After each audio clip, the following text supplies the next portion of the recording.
அத்தியாயம் 89. கடனை அடைத்த சந்தோஷத்தில் வந்த தமிழின் தந்தை வண்டி பெட்ரோல் இல்லாமல் நின்று போகவும் தன் வண்டியை உருட்டி கொண்டு வந்தார். அப்பொழுதுதான் அவர் கண்ணில் பட்டது அந்த காட்சி. அவர் நம்பிக்கைக்குரிய மகள் மதி ஒரு ஆணுடன் நெருக்கமாக நின்று பேசுவதும் கடைசியாக அவன் கன்னத்தில் முத்தமிடும் காட்சியும். ஒரு பெற்ற தந்தையாக இந்த காட்சியை கண்டு உடைந்து போனவர் எங்கோ வெறித்து பார்த்தபடி வீடு வந்து சேர்ந்தார். அன்று அந்த கந்து வட்டிக்காரன் சொன்னதுதான் அவருக்கு ஞாபகம் வந்தது. அடுத்த மவளும் எவனையாவது லவ் பண்ணி இழுத்துக்கிட்டு ஓடதான் போறா என்ற வார்த்தை மட்டும் அவர் காதில் மீண்டும் மீண்டும் ஓடிக்கொண்டிருக்க அப்படியே சோர்வுடன் சோஃபாவில் அமர்ந்தார். மூத்தவள் தான் தன்னை தலைகுனிய வைத்து விட்டாள் எனில் இளையவளும் இப்படி ஒரு காரியம் செய்வாள் என அவர் கொஞ்சம் கூட நினைக்கவில்லை. தன்னவனிடம் காதலை சொன்ன சந்தோஷத்திலும் அவனுக்கு முத்தமிட்ட நினைவிலும் சந்தோஷ மிதப்பில் வீடு வந்து சேர்ந்தாள் மதி. சிரித்து கொண்டே வந்தவள் ஹாலில் தந்தை அமர்ந்திருப்பதைக் கண்டு முகத்தை அப்படியே மாற்றிக்கொண்டாள். மதி, அப்பா என்றாள் பவ்யமாக. எங்கம்மா போயிட்டு வர? காலேஜ் பா. ஓ, காலேஜ் விட்டதும் நேரா வீட்டுக்கு தான் வரியாம்மா? ஆமாப்பா. என் பொண்ணுக்கு நிறைய திறமை இருக்கு, அதில் நடிக்கிற திறமையும் இருக்கு. என்னப்பா? ஒன்றும் இல்லடா, காலேஜ் போயிட்டு கழிச்சு போய் வந்திருப்ப, போய் சாப்பிடு என்றவர் சோர்வுடன் அந்த சோஃபாவில் தலையை சாய்த்து கண் மூடினார். விடிந்தாள் தமிழ் பிறந்த நாள். இதுவரை அவள் வாழ்வில் வந்த பிறந்த நாள் எப்படியோ, ஆனால் இந்த பிறந்த நாள் அவள் வாழ்வில் பல மறக்க முடியாத சம்பவங்களை நடத்த காத்திருந்தது. கவினும் அர்ஜுனும் சேர்ந்து தமிழுக்கு சர்ப்ரைஸ் கொடுக்க நிறைய விஷயங்களை செய்து வைத்திருந்தார்கள். ஆனால் அதை தமிழுக்கு தெரியாமல் செய்து கொண்டிருந்தார்கள். இதற்கு இடையில் ஒரு பெரிய பிராண்டுக்கான ஆட் ஒன்று எடுக்க அர்ஜுன் கம்பெனி அக்ரிமெண்ட் போட்டிருந்தார்கள். ஒரு குறிப்பிட்ட நாளுக்குள் எடுத்து தர சொல்லித்தான் பேச்சு. ஆனால் இப்பொழுது திடீரென உடனே வேண்டும் என்று அவசரப்படுத்தினார்கள். இது ஒரு பெரிய பிராண்ட் என்பதால் முடியாதென்று மறுக்க முடியவில்லை அர்ஜுனால். மச்சி, நான் இப்போ ஒரு பெரிய வேலையில் சிக்கிட்டேன். நான் இப்போ ஷூட்டிங் போயாகணும். ஆனால் இன்னும் கொஞ்ச நேரத்தில் தமிழுக்கு பர்த்டே வேற, போகவே மனசே இல்லடா. டேய், இது பெரிய கம்பெனி பிராண்ட் மச்சான், நீ பெஸ்ட்டாக பண்ணி கொடுக்கணும். நீ போ, நான் பார்த்துக்கிறேன். நீ திரும்ப வந்ததும் பர்த்டே செலிப்ரேஷன் வச்சுக்கலாம். அப்படியே தமிழ்கிட்ட ப்ரப்போஸ் பண்ணிடலாம். அர்ஜுன் மனமே இல்லாமல் காரில் ஏறி அமரப்போன சமயம் இன்னொரு பக்கம் வந்து தமிழ் ஏறினாள். ஏய், நீ என்ன பண்ற? கம்பெனிக்கு தான் சார், வேலை இருக்குல்ல. இல்லை, நீ இங்கே இரு, நான் பார்த்துக்கிறேன் என்றான் அவன். கவின் அர்ஜுன் காதுக்குள் முணுமுணுத்தான். பரவாயில்ல மச்சி, கூட்டிட்டு போ, நான் பார்த்துக்கிறேன். இல்லடா அட, இன்னும் கொஞ்ச நேரத்தில் லவ் சொல்ல போற, அதுக்கப்புறம் உன் லவ்வரா மாறிடுவா. ஸோ இந்த மாதிரி ஒரு சொல்ல முடியாத உணர்வுலாம் அப்போ கிடைக்காது. இந்த ஃபீலிங் சம்திங் ஸ்பெஷல் மச்சி. சரி, அப்போ நாங்கள் கிளம்புறோம். திரும்பி வரும்போது அவளுக்கு சர்ப்ரைஸ் ரெடியாக இருக்கட்டும் என அவனுக்கு மட்டும் கேட்கும்படி சொன்னான். என்ன சார், 2 பேரும் தனியாகவே பேசிக்கிறீங்க, என்கிட்ட சொல்ல மாட்டீங்களா? அதெல்லாம் ஒன்றும் இல்லை. சரி, அப்போ நம்ம கிளம்பலாம் என்று காரை எடுத்தான் அர்ஜுன். கார் அந்த இரவின் ரம்மியமான வேளையில் மிதமான வேகத்தில் சென்றது. அவளுக்கு வேகம் என்றால் பயம் என்பதால் அவன் இப்பொழுதெல்லாம் வேகத்தை குறைத்து கொண்டான். அப்புறம் தமிழ், சொல்லுங்க சார். நீ யாராவது லவ் பண்ணிருக்கியா? அந்த ஸ்டேரிங்கில் தாளம் போட்டபடி கேட்டவன் நார்மலாக இருப்பது போல் காட்டிக்கொண்டாலும் உள்ளுக்குள் கொஞ்சம் பதட்டம் இருக்கத்தான் செய்தது. தமிழ் அவனை வினோதமாக பார்த்தாள். ஏய், என்ன அப்படி பார்க்குற? இல்லை, லவ் பற்றிலாம் கேட்குறீங்களே, அதான் சார். ஏன், நான் கேட்கக்கூடாதா? இல்லை, உங்களுக்கும் காதலுக்கும் ரொம்ப தூரம் ஆச்சே, அதுதான் வியப்பா இருக்கு. அர்ஜுன் அவளை ஒரு பார்வை பார்த்துவிட்டு திரும்பி கொண்டான். சரி, கேட்டதுக்கு பதில்? இது வரைக்கும் இல்லை, ஆனால் இதுக்கு மேலே தெரியல. அர்ஜுனுக்கு உள்ளே பனிமழை பெய்தது போல இருந்தது. அப்போ க்ரஷ்? அது இருக்கே. ஒருவேளை என்னைதான் சொல்ல போறாளோ என்று அவனுக்குள் ஒரு குறுகுறுப்பு. ஆ, யாரு? என்றான் ஒரு மாதிரி இதழை வளைத்து மேனரிசமாய். அசோக் செல்வன். அர்ஜுன் பட்டென வண்டியை பிரேக் அடித்தான். நல்ல வேளை அவள் சீட் பெல்ட் போட்டிருந்ததால் அவள் தப்பித்தாள். "ஷ், என்ன சார் ஆச்சு? எதுக்கு இப்படி பிரேக் போட்டீங்க?" ஆ, யார் அந்த அசோக் செல்வன்? என்றான் உள்ளுக்குள் கொஞ்சம் பதட்டத்துடன். ஹீரோ. வாட்?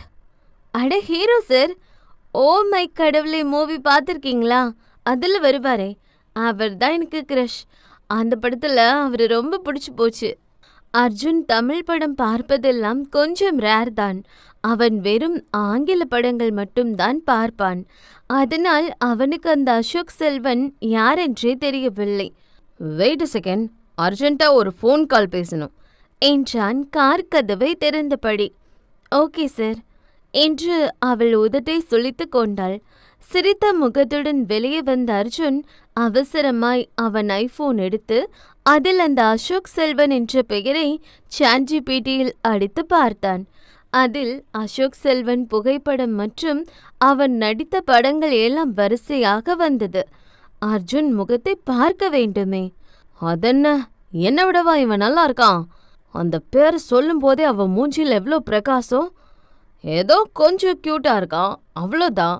ஆனா ஏன் அளவுக்குலாம் இல்லை என்றவன் ஏனோ அந்த பெயரை மட்டுமல்ல, காரணமே இல்லாமல் அவன் நடித்த படங்களையும் வெறுத்தான். மீண்டும் காருக்குள் வந்து ஏறியவன் சிறு புன்னகையுடன் காரை எடுத்தான். என தொண்டையை செருமினான். அவள் என்னவென்பது போல் திரும்பி பார்த்தாள். அது அந்த ஆக்டருக்கு கல்யாணம் ஆயிடுச்சு போலவே. அதுக்கு? இல்லை, கல்யாணம் ஆயிடுச்சே, அவரையே க்ரஷில் வச்சிருக்கேன்னு கேட்டேன். சும்மா தெரிஞ்சுக்க தான் கேட்டேன்.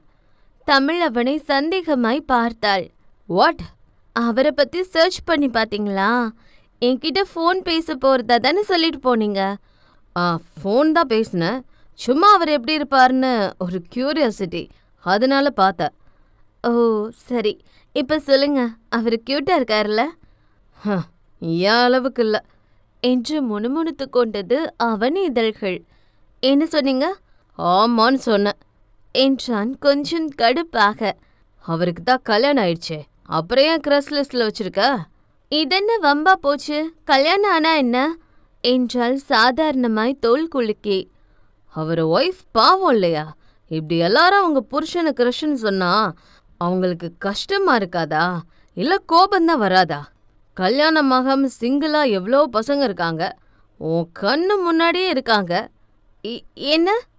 இல்லை, ஏதோ உன் கண்ணு முன்னாடி போறாங்க பாரு. ஆனால் நீங்கள் எப்போ பார்த்தாலும் இந்த ஹீரோவை மட்டும்தான் க்ரஷ்ஷாக வச்சுருக்கீங்க, இல்லைன்னா கொரியன் பாய்ஸ், பிடிஎஸ் பாய்ஸ். அப்போ எங்களை மாதிரி தமிழ்நாட்டு பசங்க என்னங்க பண்ணுவாங்க? நீங்கள் அவங்களுக்கு ஒரு வாய்ப்பு கொடுக்க வேண்டாமா? உன்னை மாதிரி அழகான பொண்ணு பார்க்கணுன்னா அதுக்கு ஹீரோ ஆகிறது தவிர எங்களை மாதிரி பசங்களுக்கு வேற வழியே இல்லையா? எங்களை மாதிரி பசங்களையும் நீங்கள் கன்சிடர் பண்ணணும், ஒரு வாய்ப்பு கொடுக்கணும். ஒருவேளை இப்போ நான் உன் லவ்வராக இருக்கேன்னு வை. அவள் பட்டென்று திரும்பி பார்த்தாள். ஒருவேளை, ஓகே, ஒருவேளை. அப்போ என்னை யாராவது ஒரு பொண்ணு பார்த்தாலோ க்ரஷ்ன்னு சொன்னாலோ உனக்கு எப்படி இருக்கும்? எல்லாத்தையும் யோசிக்கணும். ஐயோ சாமி, ஒரு நிமிஷம் இருங்க. ஒரு வார்த்தை பிடிக்கும்னு சொன்னதுக்கா இவ்வளோ பெரிய டைலாக் பேசுறீங்க?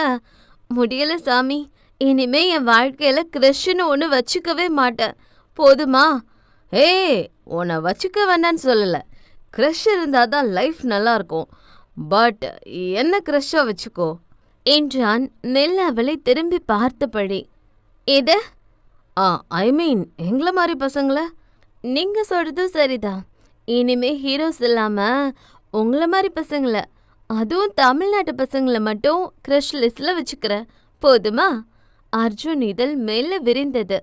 இப்போ அந்த அசோக் செல்வன், அவர் யாருன்னே மறந்துட்ட என்றாள் அவள் புன்னகையுடன் பெரிய கும்பிடு போட்டு.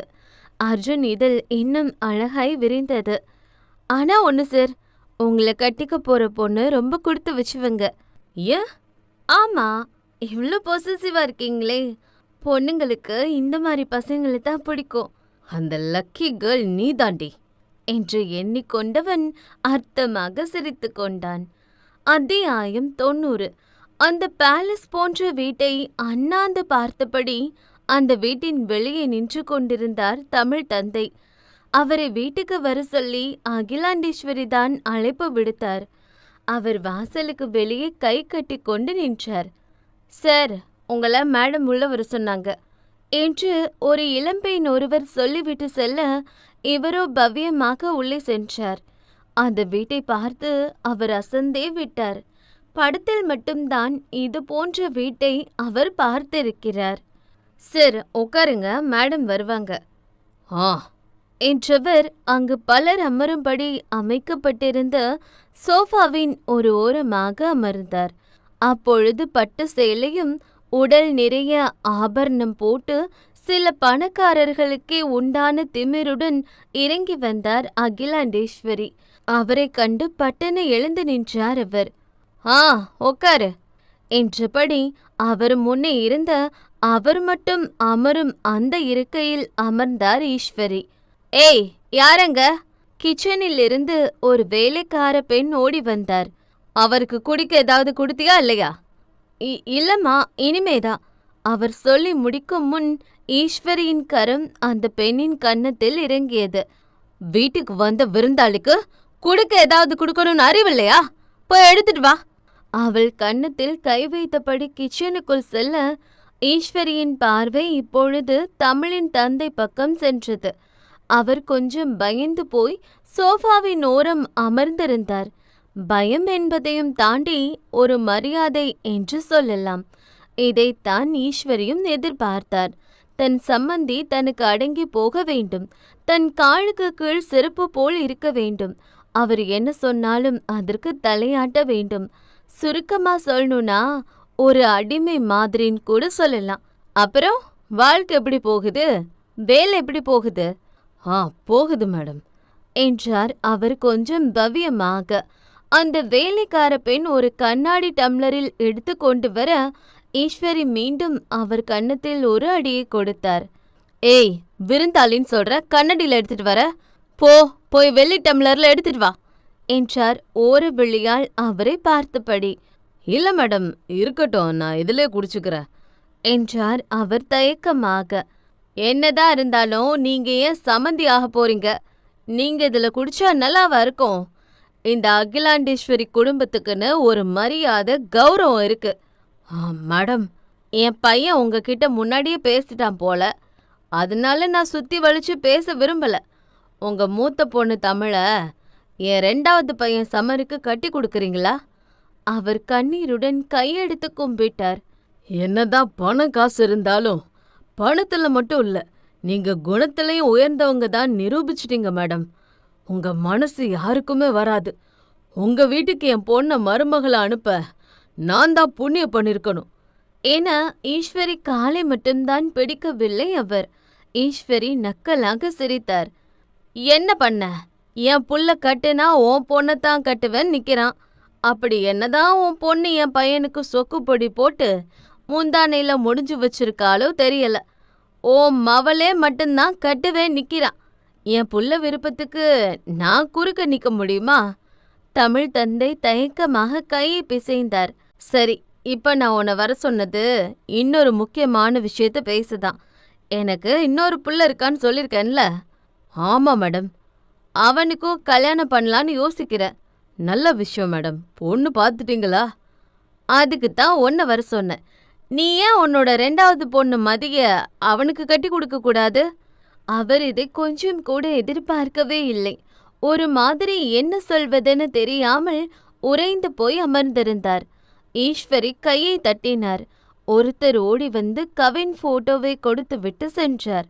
இதோ, இதுதான் என்னோட மூத்த பிள்ளை என்று அவர் போட்டோவை நீட்ட தமிழ் தந்தை அவரை ஆச்சரியமாக பார்த்தார். இவர்தான் உங்க பிள்ளையா? ஆமா. ஏன், உனக்கு இவனை தெரியுமா? ரொம்ப நல்லவர். எனக்கு ஒரு பெரிய உதவி பண்ணியிருக்கார். அவன் நல்லது பண்ணலைனா தான் அதிசயம். அதுவும் உன்ன மாதிரி இல்லாதப்பட்டவங்களுக்கு இப்படித்தான் ஓடி ஓடி செய்வான். சரி, இப்ப சொல்லு, உன் பொண்ணை என் பையனுக்கு கொடுக்குறியா? நீ சம்மதம் சொல்லிட்டா ஒரே மேடையில 2 கல்யாணத்தை வச்சுக்கலாம் என்றார். தமிழ் தந்தை மதியை பற்றி யோசித்தார். சற்று முன் அவர் பார்த்த காட்சி அவர் கண் முன்னே ஓடியது. என்ன, உனக்கு சம்மதம் இல்லையா? தமிழ் தந்தை அவரை நிமிர்ந்து பார்த்தார். அந்த கடவுளே என் முன்னாடி வந்து வரம் கொடுத்த மாதிரி இவ்வளோ பெரிய விஷயம் சொல்லியிருக்கீங்க. இது எப்படி மேடம் வேண்டான்னு சொல்லுவேன்? இந்த கல்யாணத்துல எனக்கு மனப்பூர்வ சம்மதம் என்றார் சந்தோஷமாய். அப்ப சரி, கல்யாண ஏற்பாடு நானே பாத்துக்கிறேன். உன் பொண்ணுங்க கிட்ட பேச வேண்டியது உன் பொறுப்பு. கல்யாணத்துல போன முறை மாதிரி எந்த பிரச்சனையும் வரக்கூடாது. மறுபடியும் சொல்றேன், கல்யாணம் நல்லபடியா நடக்கணும். இல்லைன்னா நான் மனுஷியாவே இருக்க மாட்டேன்.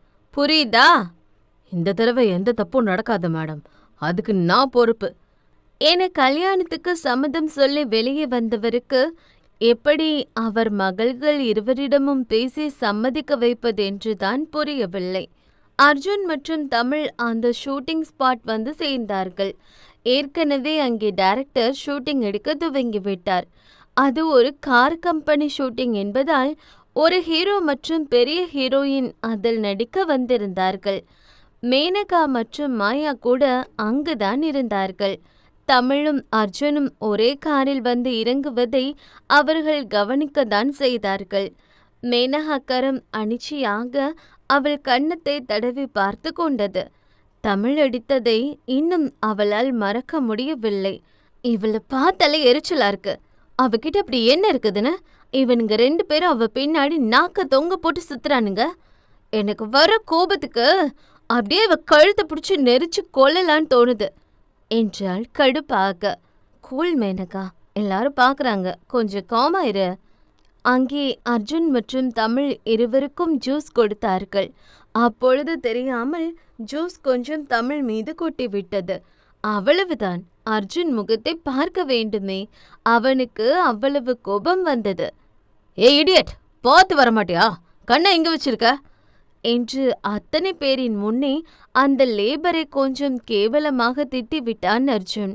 சார், அவர் மேல தப்பில்ல, விடுங்க, நான் தான் கவனக்குறைவா இருந்துட்டேன் என்று அர்ஜுன் கையை பிடித்து அவனை கூல் செய்தாள் தமிழ். அர்ஜுன் அவன் கைக்குட்டை கொண்டு அவளுக்கு துடைத்து விட்டான். இந்த காட்சியை கண்டு இவ்வளவு நேரம் பொறுமையாக இருந்த மாயா பொறாமையில் பொங்கினாள். ஏன், அவளுக்கு கை இல்லையா என்ன? அர்ஜுன் எதுக்கு அவளுக்கு தொடச்சு விடணும்? அவன் சம்மதம் இல்லாம சும்மா டச் பண்ண கூட அப்படி எரிஞ்சு விடுவான். இன்னைக்கு என்னன்னா அவளுக்கு இப்படி சேவகம் பண்றான்.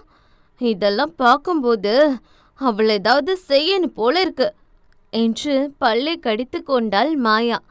மேனகா சிரித்து கொண்டாள். இப்படித்தான் இருக்கு எனக்கும். அவளுக்கு மனசுல பெரிய நினைப்பு.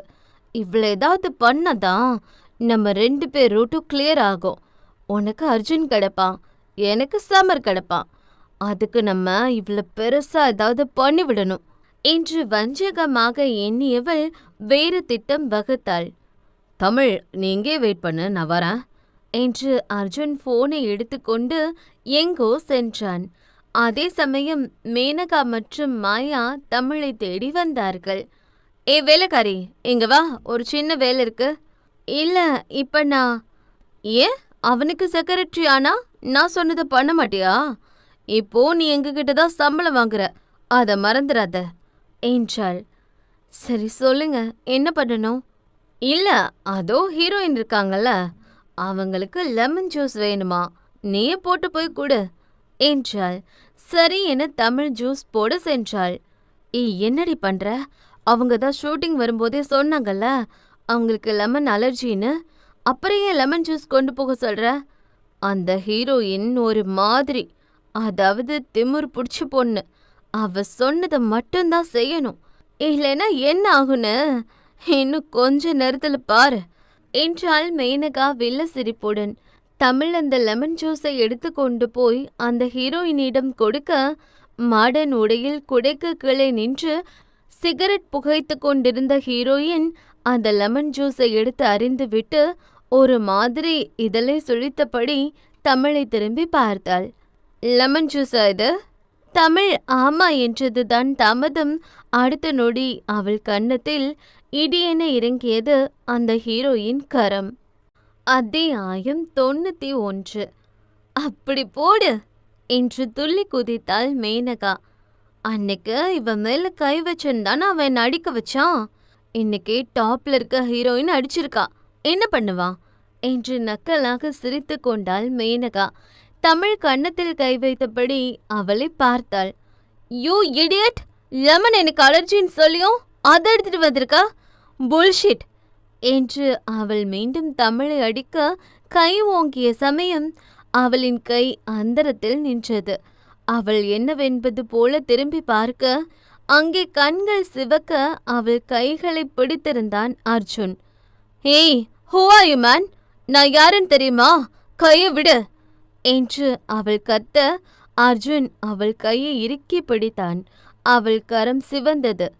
நீ அவன் மேல கை வச்சிருக்க கூடாது என்றவன் அங்கிருந்தவர்கள் சற்றும் எதிர்பார்க்காத வகையில் அந்த ஹீரோயின் கன்னத்தில் அறைய கையை ஓங்கிவிட்டான். ஆனால் ஓங்கிய அவன் கரம் அப்படியே நின்றது. காரணம், அவன் கையில் தமிழ் கட்டிவிட்ட அந்த கயிறு. யாரையும் அடிக்க மாட்டேன் என்று சத்தியம் செய்திருக்கிறான் அல்லவே? அர்ஜுன் விழிகள் தமிழை திரும்பி பார்த்தது.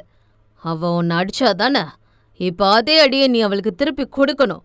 தமிழ் இல்லை என தலையாட்டினாள். ப்ரோ, என்ன பண்ற? அவங்க யாருன்னு தெரியுமா? இப்ப நம்பர் 1 இருக்க லேடி சூப்பர் ஸ்டார். அவங்கள அடிக்கணும்னு சொல்ற? அதுவும் கேவலம் இவ்வளோ அடிச்சதுக்காகவா? வாட் ப்ரோ என்றாள் மேனகா. அர்ஜுன் அவள் வார்த்தைகளை காதில் கூட வாங்கவில்லை. டூ வாட் ஐ சே. இப்ப நீ அடிக்கலனா இந்த நிமிஷம் இந்த கான்ட்ராக்ட் க்ளோஸ் பண்ணுவ. பல கோடி லாஸ் ஆகும். உனக்கு அது ஓகேவா? டைரக்டர் பதட்டமாய் ஓடி வந்தார். சார் ப்ளீஸ், அப்படி மட்டும் பண்ணிடாதீங்க. அவங்க பண்ணது தப்பு தான், அதுக்காக நான் மன்னிப்பு கேட்குறேன். ப்ளீஸ் இதை விட்டுறலாம் என்றார் கெஞ்சிதலாய். தமிழ் என்ன சொல்வதென்னு தெரியாமல் கையை பிசைந்தாள். ஓ, அப்போ நீ கேட்க மாட்டல்ல என்று அவன் இந்த ஃபோனை கையில் எடுக்க, சார் வேணாம், நான் பண்றேன் என்றவள் மெல்ல அந்த ஹீரோயின் பக்கம் திரும்பி நின்றாள். நீ என்ன அடிச்சிருவியா? என் பின்னாடி யார் இருக்காங்கன்னு தெரியுமா என்பதை போல் அந்த ஹீரோயின் நக்கலாக பார்க்க, ஆனால் அவளுக்கு தெரியாதே அவள் பின்னே நிற்பது அந்த ராவணன் என்று. தமிழ் அர்ஜுன் பக்கம் திரும்பினாள். அவன் அடி என்பதை போல் கண்ணை காட்ட இவள் பொலிர் என்று அந்த ஹீரோயின் கன்னத்தில் ஒரு அறையை கொடுத்தாள். அந்த ஹீரோயின் மட்டுமல்ல, மேனகா கூட இதை எதிர்பார்க்கவில்லை. எம்எல்ஏ கை வச்சிட்டல்ல, இதுக்கு நீ கண்டிப்பா ஃபீல் பண்ணுவ என்று கோபமாய் சொன்னவள் அந்த இடத்தை விட்டு வெளியேறினாள். சார் என்ன பண்றீங்க? அவங்க போயிட்டாங்க, இப்ப எப்படி சார் ஷூட்டிங் பண்றது என்றார் டைரக்டர் கோபமாக. அர்ஜுன் தமிழை திரும்பி பார்த்தான். பின் அங்கிருந்த சில பியூட்டிஷியன்ஸ் அழைத்து தமிழை ரெடி பண்ண சொன்னான். தமிழ் இந்த சீன் பண்ணுவாங்க. What sir, I can't do this என்றால் அவள் சத்தம் இல்லாமல். உன்னால முடியும், நான் உன் ஆக்டிங்கை ஒரு டைம் பார்த்துருக்கேன், நீ இதை பண்ணு என்றான் அவள் கரம் பற்றி. தமிழ் பயந்தாள். உன்னால முடியும், நான் நம்புறேன், நீ இதை பண்ணுவ. பின் தமிழை வைத்து அந்த ஆட் ஷூட்டிங் செய்தார்கள். மேனகா மற்றும் மாயா வயிறெறிய அதை பார்த்து கொண்டிருந்தார்கள். ஷூட்டிங் நல்லபடியாக முடிந்தது. அர்ஜுன் அவள் நடித்த காட்சிகளை ரசித்து பார்த்தான். நல்லா இருக்க சார் என்று தமிழ் தயக்கமாக கேட்டாள். நீ எனக்கு தர வேண்டிய 50 கோடியிலிருந்து 5 கோடியை மைனஸ் பண்ணிட்ட, அவ்வளோ நல்லா இருக்கு என்றான். தமிழ் கண்கள் விரிந்தது. மேனகாவால் அதற்கு மேல் பொறுமையாக இருக்க முடியவில்லை. இங்க என்ன நடக்குது ப்ரோ? எவ்வளோ செலவு பண்ணி அந்த ஹீரோயின் கால் ஷீட் வாங்கியிருந்தோம் தெரியுமா? நீ என்னவோ அவங்கள அடிச்சு விரட்டி விட்டுட்டு கேவலம் இந்த வேலைக்காரியை நடிக்க வச்சிருக்க. எவ்வளோ பெரிய பிராண்ட் ஆட் ஷூட்டிங் தெரியுமா இது? நீ உன் மனசுல என்னதான் நினைச்சிட்டு இருக்க? இப்ப இந்த வேலைக்காரியை அடிச்சுட்டா இங்க என்ன குறைஞ்சு போகுது என்றாள் அவள் கோபமாக. அர்ஜுன் கண்கள் கோபத்தில் சிவந்தது. வேண்டாம் மேனா, லிமிட் மீறி பேசுற என்றான் அர்ஜுன் பற்களை கடித்து. நான் லிமிட் மீறி பேசல, நீ தான் உன் லிமிட் மீறி நடந்துக்கிற. நம்ம ஸ்டேட்டஸ் என்ன, நம்ம கௌரவம் என்ன? நீ கேவலம் ஒரு வேலைக்காரிக்காக என்ன அசிங்கப்படுத்துற, எல்லாரையும் அசிங்கப்படுத்துற. அவளை எங்க வைக்கணுமோ அங்கேதான் வைக்கணும். ஏன் இந்த வேலைக்காரி அடிச்சா இப்ப உலகம் அழிய போகுதா என்ன? அவ கேவலம் ஒரு கக்கூஸ் கழுவுனவ. அவளுக்காக எங்க எல்லாரையும் நீ அசிங்கப்படுத்தியிருக்க.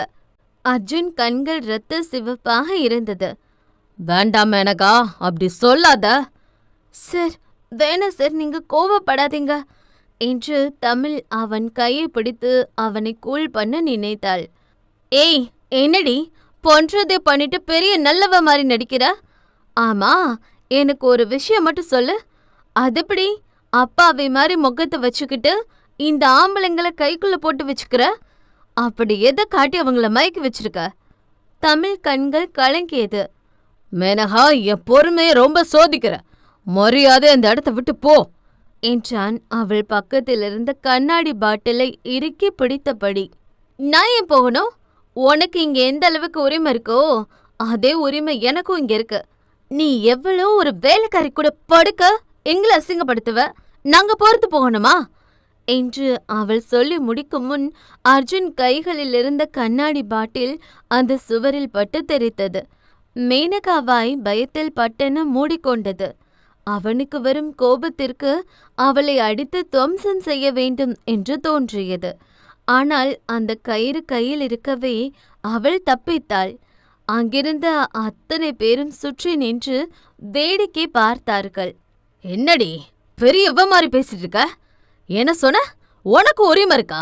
ஆஹா, நீ அப்படிதான் நினைச்சிட்டு இருக்கியா? உன்னை தத்தெடுத்து தான் வளர்க்குறாங்களே தவிர நீ ஒன்னும் எங்க வீட்டு வாரிசு கிடையாது. நீ எப்பவுமே என் அம்மா ஆகவும் முடியாது. என்ன நினைச்சிட்டு இருக்க? நீ ஒரு சூனியக்காரின்னு எனக்கு தெரியாதுனா? உன் அப்பா மொத்த பணத்தையும் குடிச்சு அழிச்சதும் நீயும் உங்க குடும்பமும் ஒரு 10 ரூபாய்க்கு கூட எங்க கிட்ட கை கட்டி நின்ன போது தெரியலையா நீங்க பிச்சைக்காரங்கன்னு? இல்ல பணத்துக்காக உங்க அம்மா நாங்க சொன்னதெல்லாம் கேட்டாங்களே அப்ப தெரியலையா நீங்க வேலைக்காரங்கன்னு? என் அப்பா வேணும்னா நீ பாவம் நம்பலாம். ஆனா நீ எவ்வளோ மோசமானவன்னு எனக்கு தெரியும்டே. நீயே பரிதாபமான நிலையில தான் இருக்க. நீ மத்தவங்கள பத்தி பேசுறியா? இப்போ லட்சணம் என்னன்னு எல்லாருக்கும் தெரியும்ல என்றான். மேனகாவுக்கு அசிங்கமாக இருந்தது. சுற்றி நின்று அத்தனை பேரும் அவளைத்தான் பார்த்து கொண்டிருந்தார்கள். இத்தனை நாளும் தான் பெரிய பருப்பு என்பதைப் போலத்தான் அவள் பேசிக் கொண்டிருப்பாள். ஆனால் இன்று அர்ஜுன் அவள் வண்டவாளத்தை தண்டவாளம் ஏற்றி கொண்டிருந்தான். இந்த நிமிஷம் கழுத்தை பிடிச்சி வெளியே தள்ளினாலும் நீ ஒரு வேலைக்காரிதான். அதனால அடுத்த முறை யோசிச்சு பேசு என்றான் பற்களை கடித்து. மேனகா சுற்றி முற்றிலும் பார்த்தாள். அங்கிருந்த அத்தனை பேரும் அவளை தான் பார்த்து சிரித்து கொண்டிருந்தார்கள். இவ்வளோ நாள் எவ்வளோ சீன் போட்டுச்சு மேனம் இன்னைக்கு அவளை வச்சு செஞ்சுட்டாரு சார் என பேசிக்கொள்வது அவளுக்கு அப்பட்டமாய் கேட்டது. மேனகா கண்கள் சிவக்க அர்ஜுன் பக்கம் திரும்பினாள். இவளுக்காக என்ன அசிங்கப்படுத்திட்டல்ல, அதுவும் ஒரு வேலைக்காரிக்காக என்று பற்களை கடித்தாள். அந்த வார்த்தை அர்ஜுனை ட்ரிகர் செய்து விட்டது. ஏய், என்னடி சும்மா வேலைக்காரின்னு சொல்ற? இப்ப சொல்ற கேட்டுக்கோ என பக்கத்தில் நின்ற தமிழின் இடையை பிடித்து தன்னுடன் சேர்த்தணைத்தான் அர்ஜுன். தமிழ் அரண்ட விழிகளுடன் அவன் மீது வந்து முட்டி நின்றவள் அவனை அதிர்வுடன் ஏறிட்டாள். நல்லா கேட்டுக்க. நீ மட்டும் இல்ல, இங்க இருக்க எல்லாரும் கேட்டுக்கோங்க. தமிழ் ஒன்னும் வேலைக்காரி இல்ல. அவ இந்த மொத்த சொத்தையும் கட்டி காக்க போற என் வீட்டுக்காரி ஆக போறா. தமிழ் விழி அதிர்ச்சியின் உச்சமாய் விரிந்தது. அதெல்லாம் கவனிக்கும் நிலையில் அர்ஜுன் இல்லை. அவன் ஒருவித கோபத்தில் பேசிக் கொண்டிருந்தான். அவதான் இனி உங்க எல்லாருக்கும் முதலாளி ஆக போறா. அதுவும் சீக்கிரமே. என் தமிழை நான் கல்யாணம் பண்ணிக்க போறேன். அவ சீக்கிரமே என்னோட ஃபியான்சி ஆக போறா. என்னோட பெட்டர் ஹாஃப் ஆக போறா என்றான் அங்கிருந்த அத்தனை பேருக்கும் கேட்கும்படி.